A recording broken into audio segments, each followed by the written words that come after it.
Hello and welcome back to Tits, Tums and All Things Mum. Before we get started with today's episode, I have a little plea for you guys. I would absolutely love if you could head over to Apple Podcasts or Spotify or wherever you listen to your podcast and give us a little review. It means the absolute world and it also boosts us in the charts, which is an extra bonus as well. And while you're there, if you're on YouTube, if you could drop us some comments as well, that would be fab. But today's episode is with the lovely Julie from Daisy First Aid. How are you? Good, thank you. Good. Yeah. Thank you so much for coming on. Thanks for having me. Do you want to start by telling us a little bit about yourself? Okay, so I am Julie. I'm a mum of three. I come from just outside of West London. We moved to Hampshire about 6 years ago, and I didn't go back to work after having my son, which was nearly 10 years ago now. But when we moved to Hampshire, I just kind of fell into this role with Daisy First Aid. Outside of that, I'm just a regular person. I like a little bit of running, just got into that recently. Oh, amazing. Cinema visits, partying. I love a party. Oh, I love a party too. We can go partying together. It'd be great. Come and join the Tits, Tums and All Things Mum parties. Yeah, I'd love that. Fab. That'd be great. We've already talked in the green room about Tits on Tour and you're going to bring some mum friends to that. Yeah, that's going to be really fun. Oh yeah, it's going to be a great night out. Yeah. But what made you decide to become a first aider with Daisy First Aid? Well, I was trying to find something that would work around being a mum. And when we first moved to where we are now, I went onto Facebook and just saw an advert on there for freelance first aid trainers. And so I'm the sort of person that's done a little bit of everything. So I've been a nanny, I've been an event organiser, I've done purchasing in other countries and all this sort of stuff. And so I thought, the advert said, you can work it around your own lifestyle and all that kind of thing. So I thought I'll give it a go. And so then I went along, joined into a class and spoke to the lady there and then just started freelancing for her. And it was just a really easy way because it was just delivering these 2-hour classes. So I could do it in the evenings or at the weekend and it wasn't taking too much time away from being with the kids and whatnot. And then anyway, skip forward 2-3 years and then she sold her franchise because Daisy's a franchise and she came to me and said, would you like to buy it? And I was like, yes. So I bought that and then I bought another one and then another one. So I've got 3 at the moment. Oh wow, so, that must keep you so busy. Yeah, it is. It can be hectic, but it's one of those things that you can just work around being with the kids sort of thing. But everything's pretty time critical really. So it's one of those, it's a juggle. Life's a juggle anyway, isn't it? So. And how important do you think it is for everyone to know the things that you teach, like CPR, choking, all of that stuff? Yeah, well, I mean, it's massively important because it's just going to, it's what you do in those first few moments, that can potentially save a life. So during our classes, we cover like from newborn to 18, but we also cover a little bit on adults as well. So, it doesn't necessarily mean it has to be a child. It could be granddad at Christmas or something like that, or someone out in the street. And the thing is, with the NHS, they're so overrun, the resources are really low and the more people that know this can help to bridge that gap whilst the emergency services are on their way, and that could just make all the difference. Definitely. You hear of all these cases, don't you, where ambulances aren't able to get out to people that are needing them. So if you can do that for that short period of time, then it's amazing. And choking absolutely terrifies me. Like even now that my kids are that little bit older, even in adults, to be honest with you, because like if you don't know what to do, it can obviously be fatal. And I've heard stories of it happening to kids and it being fatal, which is just awful. So it's horrible. So knowing what to do in those situations is like life-saving. Absolutely. And that's why 99% of the parents that book the courses are aiming on the choking, really. I mean, luckily they get, all of these other skills from it as well. But that's the biggest worry for everyone. And it never really goes. My son's 9 and I still kind of, I'm still like watching him. Not quite as much as I would have before. Well, my mum choked on Christmas Day, like about 10 years ago. She choked on a cashew nut. Really? And luckily I'm a nurse, so I knew what to do. Yeah. But she's a full grown adult. Yeah. So like it's scary when it's with children, isn't it? Yeah, absolutely. And everyone reacts differently, don't they? So the babies tend to go into that sort of shock mode and not really know what to do. Yeah. Then the middle range, the kind of the toddlers and up, they tend to come to us because, they know we're there to help. Yeah. But actually adults tend to take themselves away because they're embarrassed. Yeah. Which is awful that people do that. I know. So having people around that know how to handle it is just invaluable. So. Yeah, definitely. This podcast is proudly sponsored by Cover My Bubble. Emma and Chris lost their baby girl Lily Beth at 1 month old and faced financial struggles on top of their grief due to not having life insurance. Now they help others by offering insurance for parents, children and bumps, covering critical illness to income protection. Visit covermybubble.co.uk to cover your bubble. How do we try and keep ourselves calm in that situation, especially when it's someone you know? Because if you're out and about at Tesco's, for example, and like an old man passes out or, collapses because they're choking, you can kind of disconnect yourself from the situation because you don't know that person. Yeah. You can kind of click into action and just do what you've got to do. But when it's your child or your mum or connection. How do you teach yourself to stay calm?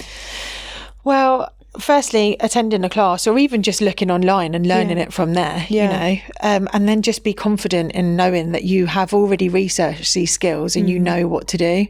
And I think also it's really important to kind of have a plan in place for if anything was to happen. So for example, if you're not someone who deals very well with high pressure situations, perhaps have a chat to someone else in the family or a neighbour or someone like that who would be able to handle it, and then you can quickly run and get them if you don't physically feel that you can do it. But I always think that just take a deep breath and get sort of stuck in, really. I had a situation as well where I live a couple of years ago where a lady had collapsed in the high street, and there's always those parts that people play. There was a lady who was flapping her arms saying she's had a heart attack, she's not breathing, she's not breathing. There's always a flapper, isn't there? Yeah, absolutely. And then there was another lady saying, I don't know what to do, and one of my friends actually saw me and she called me over and she said, I had my daughter with me actually in the pushchair at that time. Oh, really? And I said, look, just take her away and I'll try and deal with it. Someone else had called for an ambulance. But even in that moment, I teach it like several times a week, every week. And even in that moment, I did doubt myself a tiny bit. But then I was the only person to help, and doing anything is better than doing nothing. That's true. It doesn't have to be, you don't have to be the person that's getting down doing the nitty gritty or whacking the person on the back. It's also about going to get the help, shouting at the door, calling 999 and all of those things as well. Definitely. So take the pressure off of it. I think because of my job, my brain doesn't work the majority of the time. Like I can't remember what I did yesterday, can't remember where I've put the stuff, can't remember what I'm supposed to be doing. But in a high pressure situation, it's like my brain's like, it knows what to do, and I wish my brain would function like that all the time. And I think it's because of my job, because I work in intensive care, so we have to do CPR and life-saving stuff day in, day out. So I'm very good at just clicking into action, and I just wish my brain would work like that all the time. But I think that's because when you're at work, you're doing your job. When you're away from work, you're being a mum, and you there's so many other things. The mother load is mental. It is just incredible. And like we all struggle, from time to time with that. I definitely have done this year. I've really struggled with it, and to the point where everything just kind of fell to bits, and I just thought I can't do this anymore. And I'm only just putting myself back together now, sort of thing. So it's the amount of things that we have on our sort of list, our mental list, is just ridiculous, and that's why it's so easy to just forget all these bits and pieces. That's true. And I suppose when you're in a high pressure situation, because even when I've been out and about and I've had to do CPR or look after someone when we've been out and about, you almost forget the rest of life, and you can just focus on that moment, and that kind of helps you Yeah, it helps you get to in the focus. zone. Yeah, get in the zone. Yeah. So maybe I need to figure out how to just get in the zone in life in general. Just to figure out, sort my shit out. But until then, I'll just flap about not knowing what I'm doing. It's funny though, isn't it? Because you're never, when you come away from work, you're never just being a mum. You're being a wife and a sister or an auntie or whatever, housekeeper, cook, all the things. All of those things, absolutely. So it's really difficult to juggle it all. Yeah, it really is. Yeah. So you're going to do a demonstration for us today. You're going to teach us about choking. Yes. Which will help so many people. Obviously, everyone should know what to do in a choking situation from having children, if they don't have children, if they've no children. Yeah. So this will be really beneficial. Yeah. Here we go. So you've got your creepy baby ants. Oh, they're so creepy. It's because they've got their mouths open, I reckon. It's okay. And they're twins. So my fear, everyone has a fear, like clowns, heights, the dark. Mine is like dolls and children, like in creepy films when there's always like a little girl. Oh my God. Yeah. And they are literally like, they're giving me the heebie-jeebies right now. These ones are more realistic. I do have another set as well that are a little bit less realistic. Is that just like the torso? It's the head and the torso, but it's kind of like they're in a funny shape. Their legs are quite froggy. Oh, really? So they kind of look really unrealistic for that reason. Yeah. These are a bit more realistic to look at. They're giving me the creeps. So they're very friendly. Yeah, they don't look it. They really don't. So I take it one of them's for me. Yeah, one of them's for you. You're going to do it with me. Oh, God. There we go. Thanks. I mean, you can name it if you like. I don't tend to. It's up to you. Little creep. Okay. So, first of all, in my classes, I always talk about the difference between gagging and choking because I think a lot of people That's a really tough one though, because I've had a friend who's recently had a baby and I saw her little one like gagging on food, which is normal, and she was like, oh no, she's going to choke, and I was like, no, she's not, she's just learning how to use that part of her mouth and her throat. But it's really hard when you're the parent and you're scared that they're going to, you're the first time exactly because you haven't sort of seen you that have no before. idea. Absolutely. So with gagging, basically there's a noise. That's what differentiates the two. And there's a lot of other things, coughing, spluttering, red eyes, watery eyes, that sort of thing. And basically they're making a noise, they're conscious, but as you say, they're trying to deal with whatever that is in their mouth. And there's so many different textures and all sorts of things that they're going to need to deal with as time goes on. So as much as you can, we recommend that you don't interfere too much. And I know instinctively a lot of us go in and we want to give them a little pat on the back, fish it out with your finger. Absolutely. Never ever do that because you run the risk of pushing that back. Or if you are patting them on the back, they could then take a deep breath and choke it back as well. So we advise just to kind of leave that as much as possible. But also, whilst trying your best not to have that terrified look on your face as well, because we don't want to sort of cause any anxiety in them. So just making all those encouraging noises like, oh, yum, yum, yum, chew it up, and all of that sort of stuff. And you can offer them a drink, and I don't mean to put that to their mouth, I just mean put it in front of them and then they can take it when they're ready to take it, kind of thing, rather than kind of popping it in their mouth. So in this instance, my baby's gagging, and so I'm just going to, as I say, leave them to it as much as possible. When they start choking, that's when it all changes. So they generally have a look of vacancy, like look of looking through you rather than looking at you, and the noise goes because their airway is completely blocked and they can't make any noise. So in this instance, and we're always going to make sure that a child is in their high chair, they're clicked in, they're in a safe space, all of that kind of stuff, and we never ever take our eyes off them, even if you're waiting for that most important package to come through from the postman. Okay, so they're in that safe space, but they've got that, like I say, not making a noise, vacant look. So the first thing I'm going to do is going to click them out of the high chair, and if you can, with that pincer grasp, so not with sort of fish hooking in, pincer grasp with a finger and thumb, you could try and go in and get that item out. If it's forward enough on the tongue, your big fingers against the huge fingers against a tiny baby's mouth, that should just be able to grab it if it's forward enough to be able to pull it out.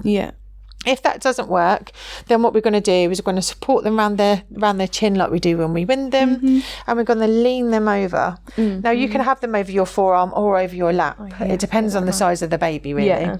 Okay, so we're going to have the bottom above the head, and then we're going to go in between the shoulder blades with the heel of the hand for up to 5 back blows. And these have got to be purposeful back blows. This is not going to work. Okay, so heel of the hand, and they've got to be big, firm back blows. This is what people don't want to do, isn't it? Because it's terrifying whacking your baby like that. Yeah, absolutely. And they, you know, they're worried about hurting them and that kind of thing. But essentially, if their airway is blocked, they're not going to be able to. I mean, even in CPR, if you break a rib but you save their life, then absolutely, absolutely, So up to 5 of those, and ideally, we want to get out on the first one. So they've got to be hard. You know? So we're looking down on the floor at this point to see if the items come out, because obviously you can't see their face. If that doesn't work, which statistically is the most effective way of getting something out, so you're probably never ever going to have to go on to the next point, which I will show anyway, just in case. If that doesn't come out, we're then going to bring the child back up again. And if you can see that item, you can pull that item out with that pincer grasp. Then what we're going to do is we're going to turn them around and support the back of their head this time. And then we're going to have them bottom above their head again, but we're going to go for chest thrusts. So in between the nipple line here, tips of 2 fingers, and we're going to go for up to 5 chest thrusts. Okay, and basically we're just trying to squeeze the air out of their lungs to hopefully just let that thing fly across the room. Okay. And at what age does that turn from fingers to a bit more of like a hand? So that these mannequins are for 0 to 12 months. So after 12 months, we then go on to a hand. Okay. Cool. So I guess at that point it would also be a bit more difficult to kind of do this. Absolutely. So in that instance, we'd go on to something a bit, it's easier to show it on a different mannequin, to be honest, but you would kind of go on to abdominal thrusts instead of chest thrusts.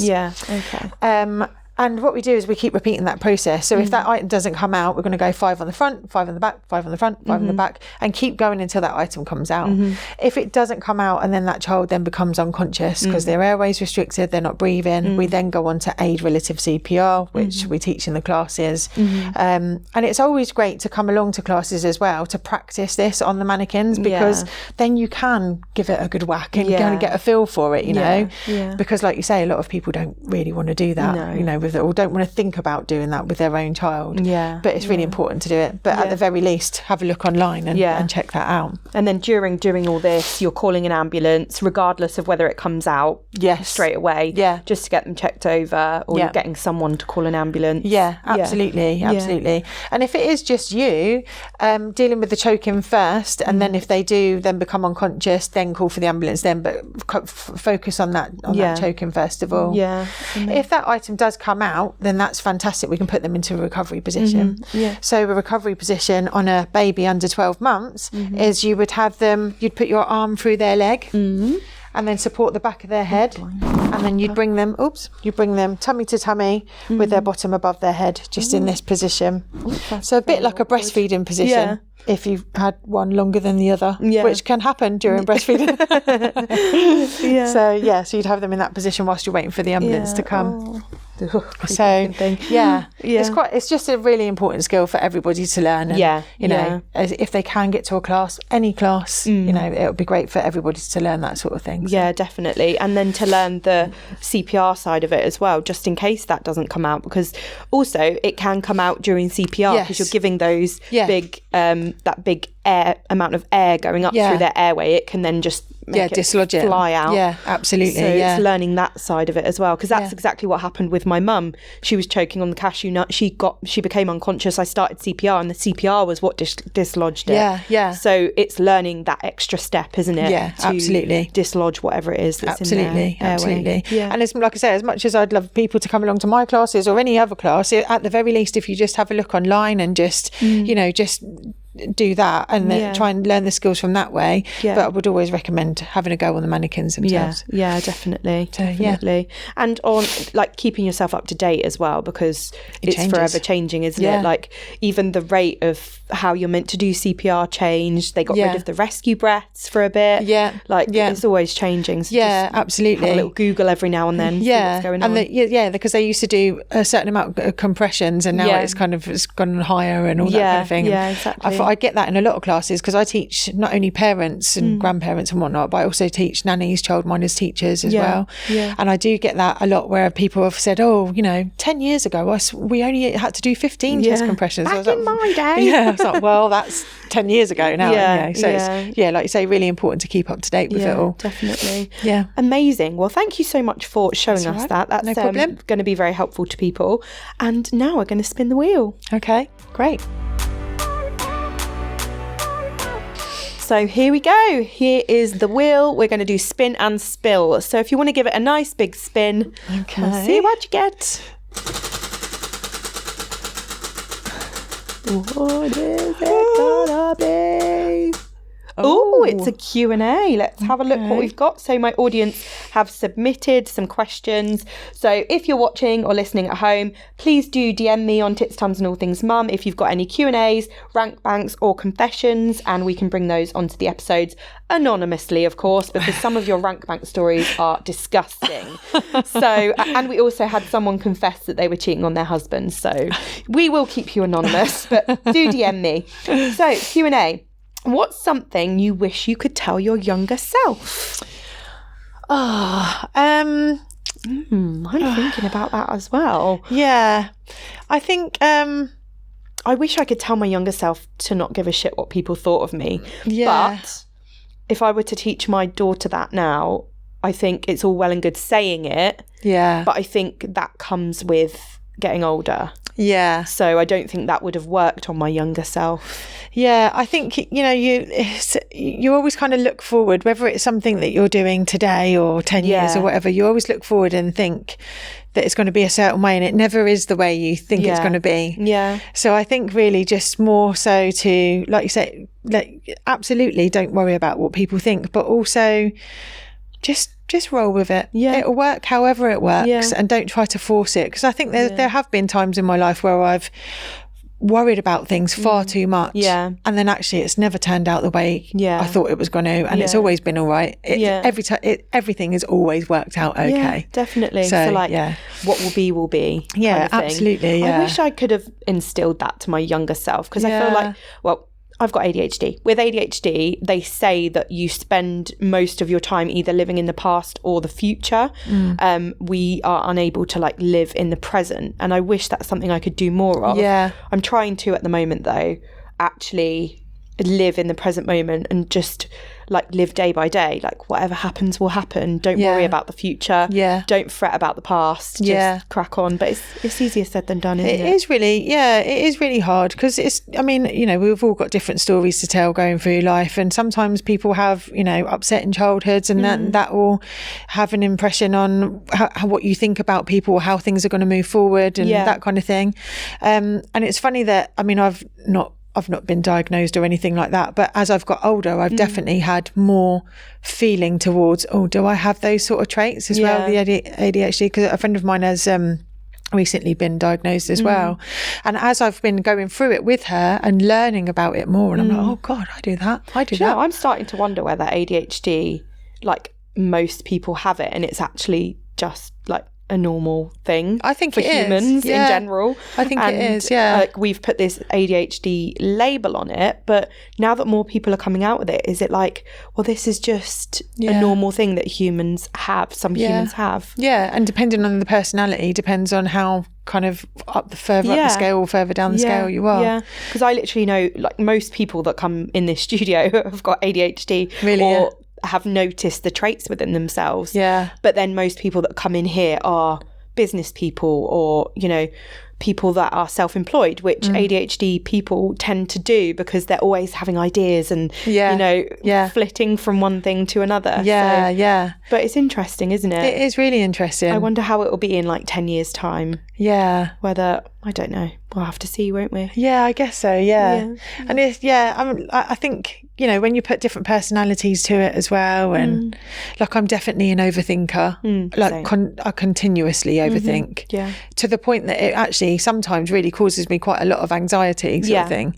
And then other days I can be like, oh, whatever, you know, like, you know, and then you think, oh God, why can't I just be like how I am yesterday? Because yesterday was a really stressful day, and do you know what I mean? Kind of try and balance it out. But yeah, ultimately you are who you are. Yeah. And I think, you know, people will like you or they don't like you. Yeah. And I think the most important thing really is that you learn to love yourself. Yeah. And that's actually something that I've really been working on a lot this year.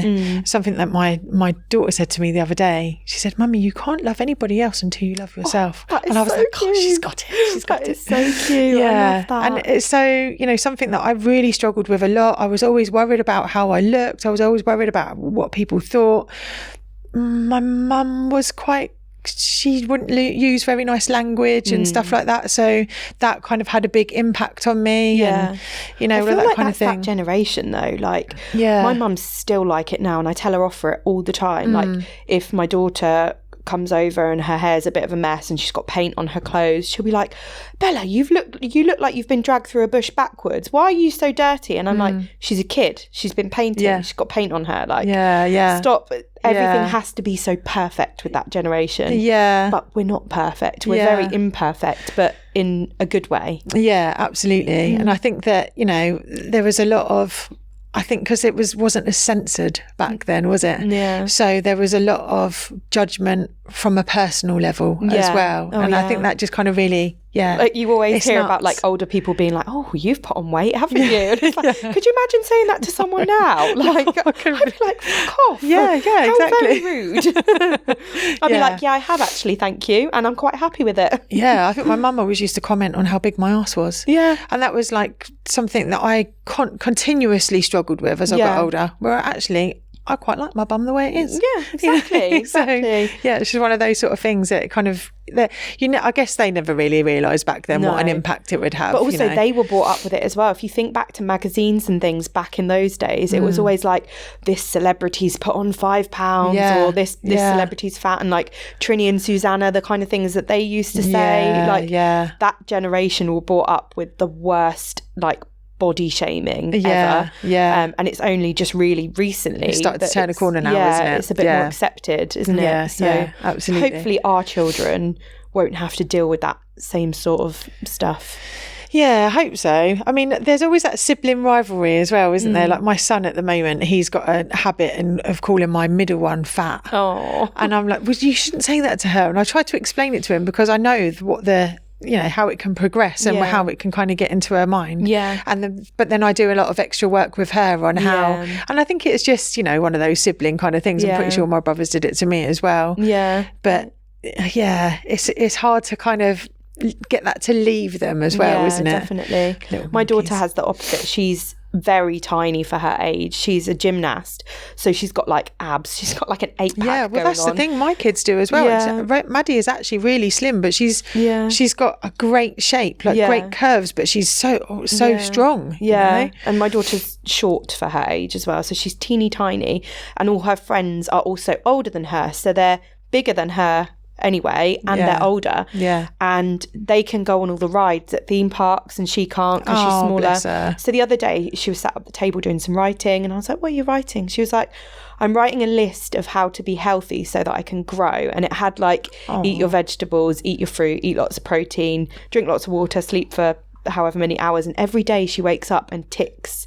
all the things that she's done. Bless her. And I'm like, what are you trying to do, darling? And she's like, I just want to grow so I can be as big as my friends. And I'm like, bless her. And then that kind of comes back round again to self-acceptance, doesn't it? And just sort of loving who you are and all of that sort of stuff. So I've spoken to her about like, good things come in small packages. You're perfect just the way you are. Yeah. Everyone's different, and they're also almost a year older than you. Yeah. So you'll catch up. Yeah, absolutely. And I did the whole like when they're 18, nobody will be able to come to their birthday parties when you're 18. Everyone will be able to come. Yeah, absolutely. And who's to say that those children might stop growing when they're 10? Yeah, but also they probably feel like, I don't want to be this big. Yeah, because I want to be smaller.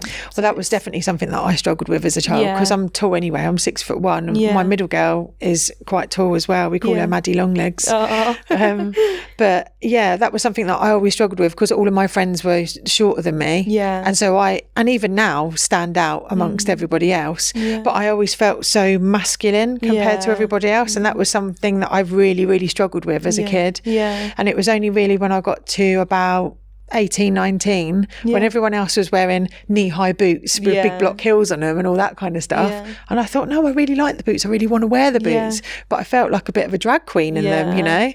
And yet you look at supermodels, they are sort of 6 foot tall. Yeah, so it's mad, isn't it? Yeah, absolutely. But I think, just ride the waves. Yeah. Love that. Right. How are you feeling about doing Stroller Speedway? I'm excited. I'm ready. I'm ready to see what it's all about. You're going to get top of the leaderboard? Absolutely. Amazing. I love that. Right, let's head over. Okay.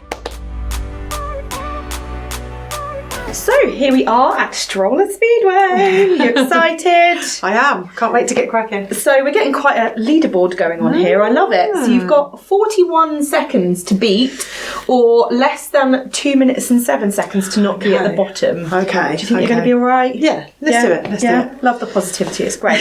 So the situation is, she's done a poo in her pushchair. You've got to take her out, clean her up, put her new nappy on. We've moved up in the world. We've got cloth nappies now. Love it. Help the environment.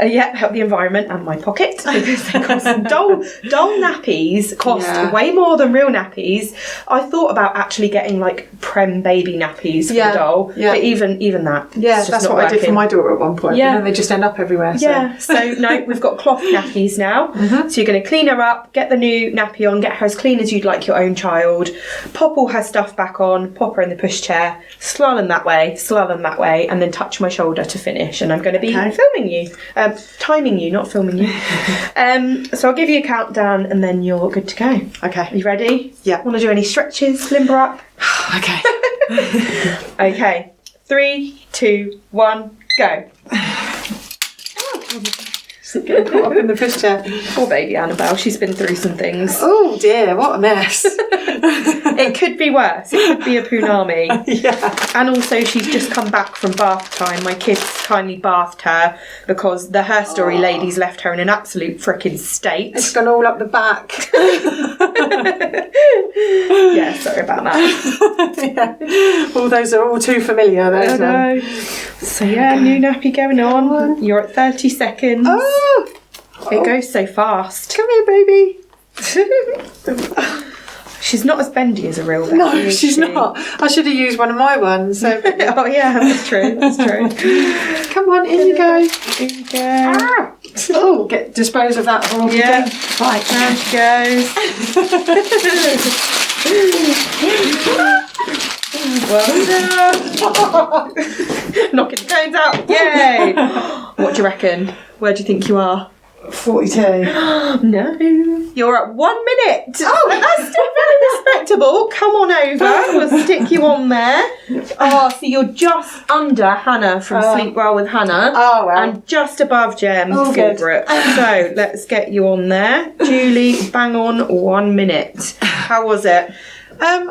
More difficult than I thought it was going to be. Her vest isn't even done up.